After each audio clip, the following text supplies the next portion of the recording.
Alright, you global pilots, listen here. You fly straight and level over the Earth, and you never take into consideration the curvature of the Earth? I'm an airline pilot, and we do account for the curvature of the Earth. In straight and level flight, stick a bowling ball down the aisle. It will roll to the back of the plane. That's because the plane in level flight actually flies about 2 degrees nose up. The autopilot is constantly making adjustments to where the plane wants to go. Look at the plane here, right? And now we're going to fly all the way to the equator over here. The plane's nose, relative to where it was before, is dipped down. So let's fly at a pressure altitude around a globe without dipping the nose down and see what happens. Alright, we're on the top, we're near North America, we fly around to the equator. Now, we're not going to drop the nose down because every pilot admits they'd never need to do that, so let's do it. We go, we end up 90 degrees to where we were before, and now the plane is facing out towards space. And now you're going to cry that gravity just magically tethers you along with the globe. Well, sorry, but that doesn't work either because there's something called the attitude indicator, which is this thing here, which has a gyroscope connected to it, which maintains rigidity in space. And if you were to tether around a globe, because it maintains rigid in space and because the gimbal base or the actual whole aircraft rotates around that gyroscope, you would see it on the artificial horizon, which never happens. If a pilot was to fly from North America to Australia, which are on opposite ends of the globe, the artificial horizon would show no change in orientation, proving that you just fly straight and level to your destination over a flat Earth. Yeah, it's pitch attitude, but yeah. Maintains rigidity in space, right? So if you were to tilt the plane up, down, roll, it would show up on the attitude indicator, right? Okay.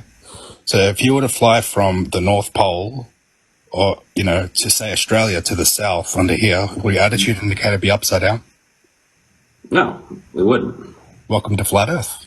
What happened? How come if the attitude indicator didn't flip upside down and maintain rigidity in space, you got a problem here? Okay, because again, when you look at like this on a map, where the plane is literally it's like almost the length of the Earth, right? When you're can we both agree that even if we shrink these planes down, you won't be able to see it, but it'll do the same thing? It's going to fly a curved line. Yeah, just like a car when it goes up on a bridge, right? When it's going over the bridge, it's aimed like this, and it goes up there. So, if your attitude indicator maintains rigid in space, and you keep a positive attitude, right? You're not changing the plane's orientation in straight level flight. How is it you go from here to here without nosing down? Oh, again, you do nose down, but it's a gradual. Because the plane in level flight actually flies about 2 degrees nose up. You said that the attitude indicator maintains rigid in space, right? Yes. The attitude indicator just gives us reference to our pitch relative to the horizon. That's it. Okay. Well, if you were to see the pitch data for your plane flying, would it be nosing down in that pitch data to follow the curvature of the Earth, like you said before?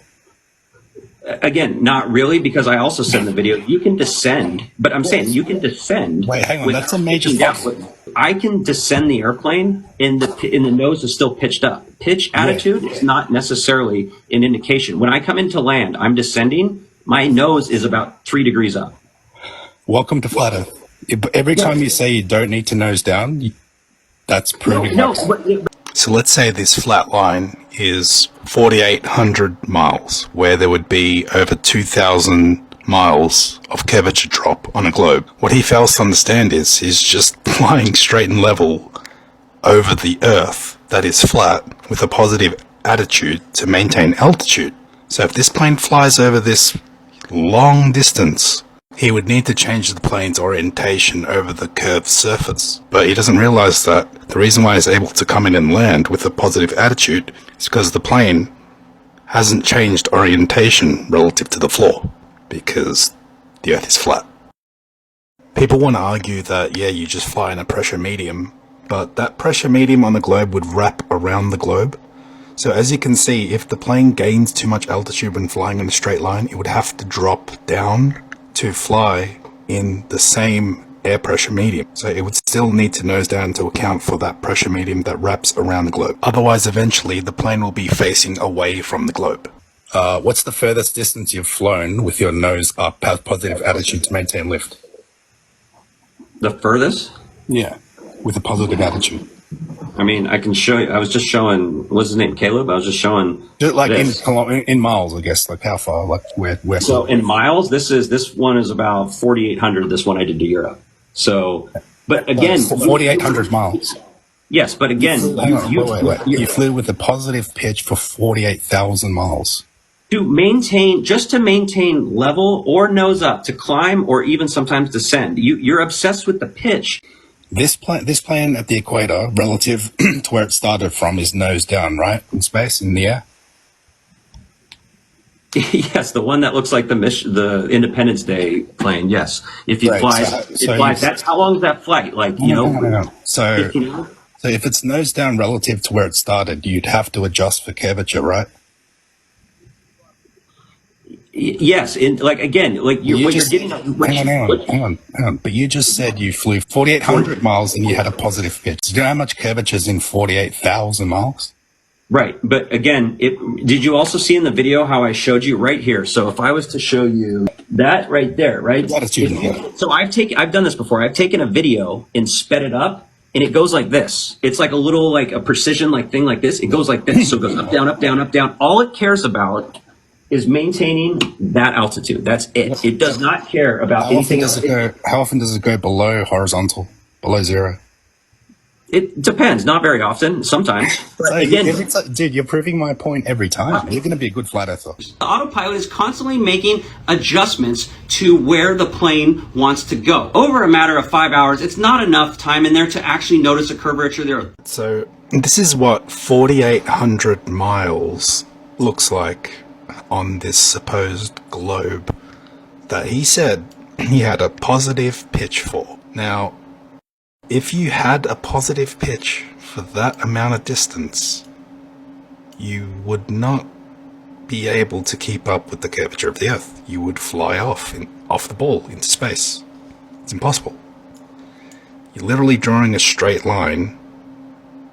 So it's crazy. I don't know how these pilots think they're flying around a globe while maintaining a positive pitch for countless thousands of miles in distance, where there's literal thousands of miles worth of curvature drop. It's insane. But yeah, just to put it in perspective, that's a lot of curvature that he didn't account for. Yeah, I have multiple times, and the pilots that fly the planes, they're trained with manuals that all specifically say to treat the Earth like it's a flat, unmoving plane. Have you flown on a plane? Because I would think that you would have noticed that there was no curve to the horizon, because I've never seen one and I've flown multiple times. Why don't planes adjust for the globe at all? Are the planes flying like this? Or are they flying like this? And I don't want to hear any pseudoscience nonsense. And if the Earth was spinning at thousands of miles an hour, don't you think that it would like mess with flying? Even if you fly in the direction it's spinning, that still is not like... I encourage you to look at emergency flight landing paths. I think you will be very surprised. And most pilots know that the Earth is flat. And physicists, when doing the math, understand that in order to land a plane, it has to be on a flat plane. You cannot land a plane on a sphere. It doesn't, like, you can't do that scientifically or mathematically. You can do it with pseudoscience. You cannot do that with real science. Excuse me, do you mind? Hey, how you doing? Very well, how are you? Good.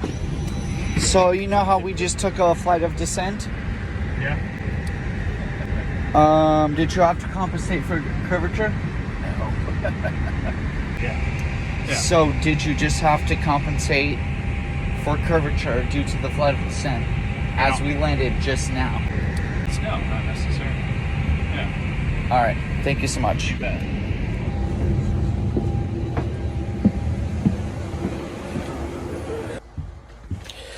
So, the pilot just told me that the Earth is flat.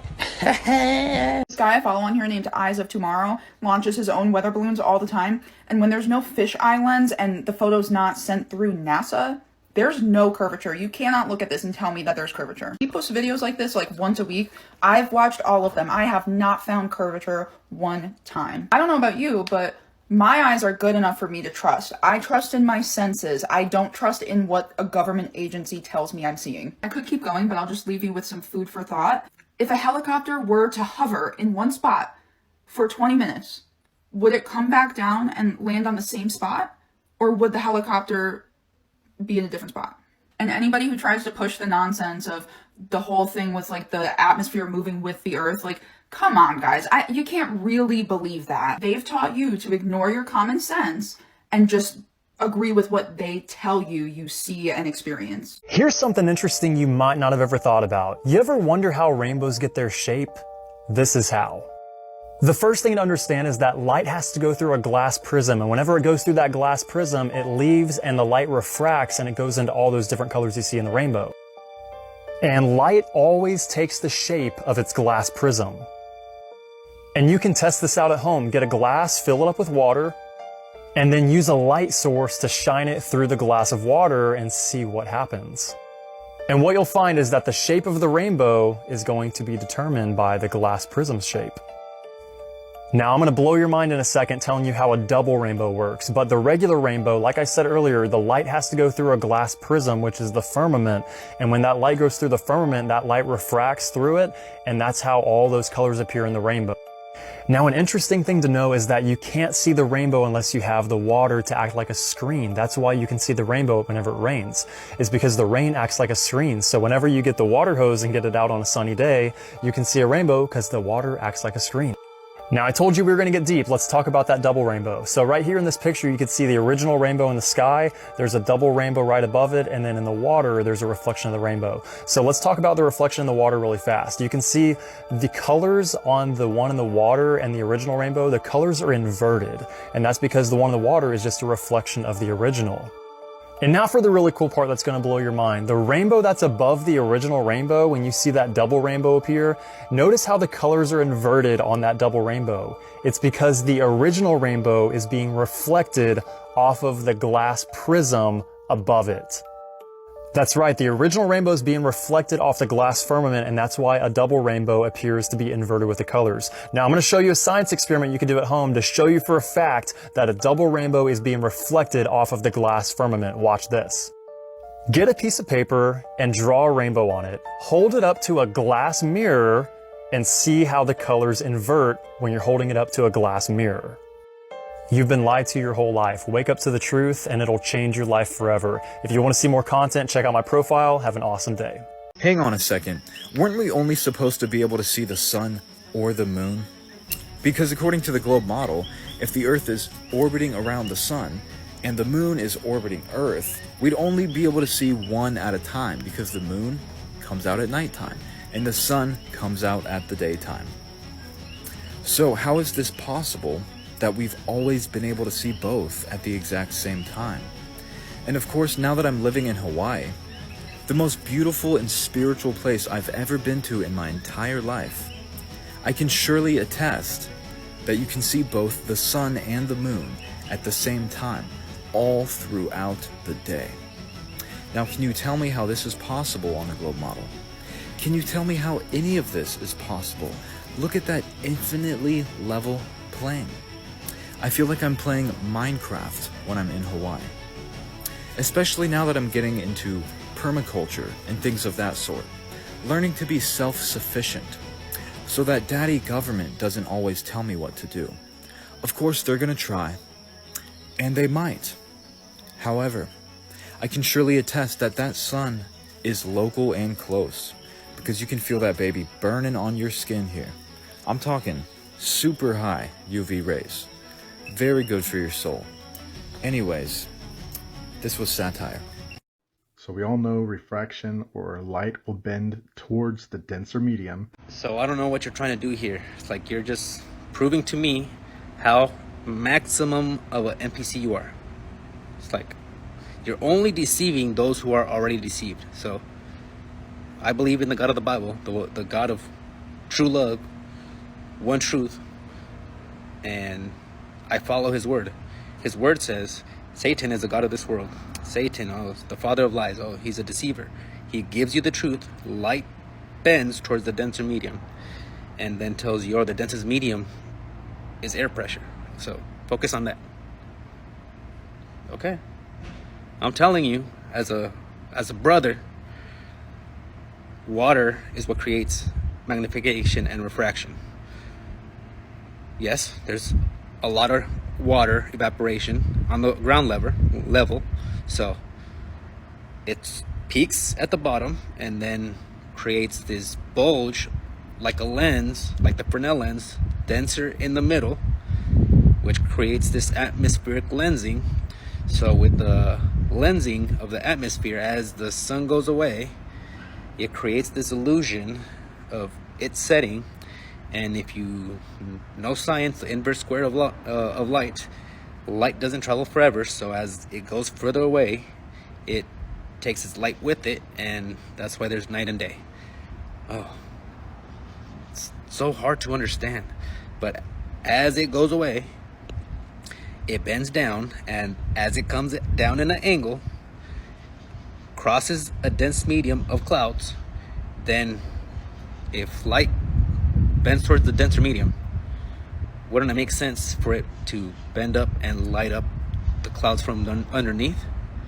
It makes sense to me. It's like us God believers, we know there's truth in a lot of places, but we have to use our discernment to gather up the truth and throw away the bullshit.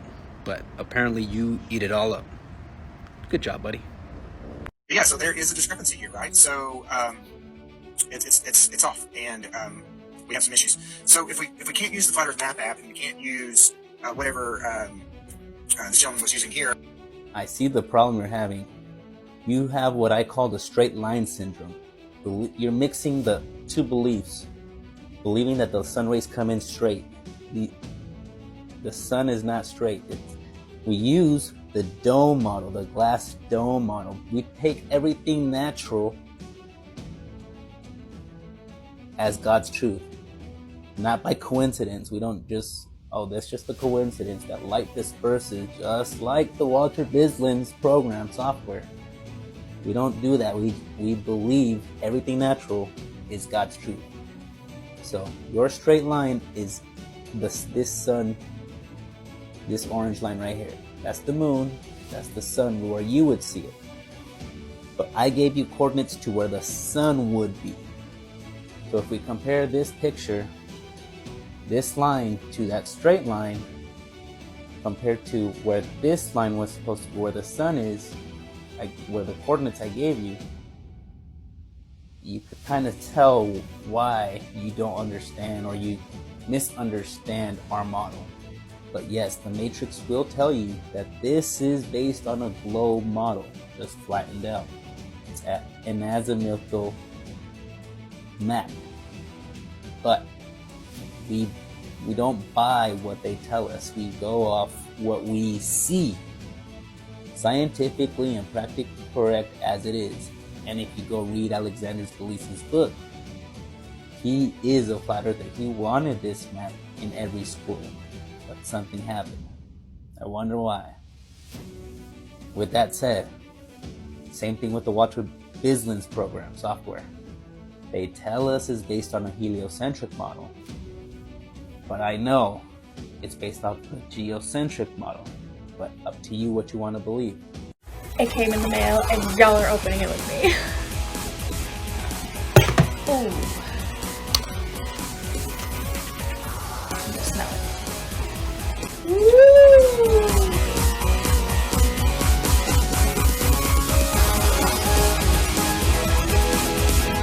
Here we go. The Flat Earth map dates back over 1,000 years. This map is credited to being created by a Persian astronomer. His name was Al-Biruni, and he lived between 973 AD to 1048 AD. It's the official map of the United Nations and also the United States Geological Survey. It used to be present in many places before the creation of NASA and the Antarctic Treaty in 1959. Here you see it with Admiral Byrd. This map has been restored by Dmitry from Russia with suggestions of mine, Idialenkar. Known by my YouTube channel Flat Earth Banjo, I asked Dmitry to include the Bermuda Triangle and Point Nemo, a place deep in the Pacific where NASA buries rockets. Then Robert Tozzi, a professional mapmaker, came along and enhanced the map even more. There are many people now selling this map online, but if you could order it from my online store, I would greatly appreciate it. Visit my online store now and order one of the items. I humbly thank you.